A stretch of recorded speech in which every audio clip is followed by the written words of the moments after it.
தமிழ் நெஞ்சங்களுக்கு வணக்கம். மீண்டும் அடுத்த பதிவில் சந்திப்பதிலே நான் மிக்க மகிழ்ச்சி அடைகிறேன். வாழ்க்கையிலுடைய யதார்த்தங்களைத்தான் இந்த வீடியோ பதிவில் நம்ம பார்க்க போகிறோம். இந்த வாழ்க்கையின் யதார்த்தங்களை நாம் கண்டிப்பாக தெரிந்து கொள்ளவும் வேண்டும். அது என்ன யதார்த்தங்கள் அப்படின்னா, பணத்தை வாங்கி கொண்டு பலன் தர இறைவன் ஒன்றும் லஞ்சம் வாங்கும் அதிகாரி அல்ல. இன்னைக்கு நிறைய இடங்கள்ல பார்த்தீங்க அப்படின்னா, கோயில்களில் உண்டியல்ல பணத்தை போட்டு கடவுளிடம் அதிக விண்ணப்பங்களை மக்கள் வடித்துக் கொண்டிருக்கிறார்கள். இந்த விண்ணப்பத்தை நாம் என்ன செய்யறோம் அப்படின்னா, விண்ணப்பத்தினுடைய பெட்டியிலே போட்டு நாம் என்ன செய்யறோம், அதிக காணிக்கையும் விடுகிறோம்.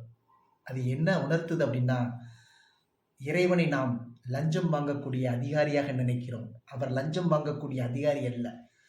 உங்கள் மனதை வாங்கி நின்று நிம்மதி தரக்கூடிய இயற்கையின் நிரந்தர அதிகாரி தான் இந்த இறைவன். இதை கண்டிப்பாக நாம் அனைவரும் புரிந்து கொள்ள வேண்டும். இரண்டாவது, பெரியவன் பாரிஸில், நடுமகன் நார்வேயில், இளைய மகன் இத்தாலியில வேலை செய்து கொண்டிருக்கிறார் என்று பெருமையாக கூறிக்கொண்டிருந்த ஒரு முதியவர், அவர் இருந்த இடமோ முதியோர் இல்லம். இன்றைக்கு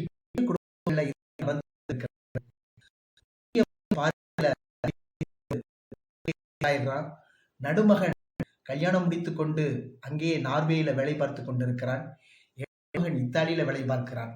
3 மகள்களும் வெளிநாட்டில் இருந்து கொண்டிருக்கிறார்கள். ஒரு மகன் கூட உள்ளூரில் இல்லை. ஆனால் அதை பெருமையாக சொல்லிக் கொண்டிருக்கிற முதியவரோ முதியோர் இல்லத்தில் அனாதையாக இருந்து கொண்டிருக்கிறார். இதுதாங்க ஒரு உண்மை. இதுதான் அப்பாவுடன் புகைப்படம் எடுக்க ஆசை. அதற்காக உயர்ந்த அலைவரிசையிடம், ஆனால் விலை மதிப்பில்லாத அப்பா என்னுடன் இல்லை, அப்பா விட்டார். அதனால இதை வீடியோவை பார்த்து கொண்ட எல்லோருமே, உங்க அப்பா இருந்தால் அவர்களுக்கு முதல் மரியாதை கொடுங்க.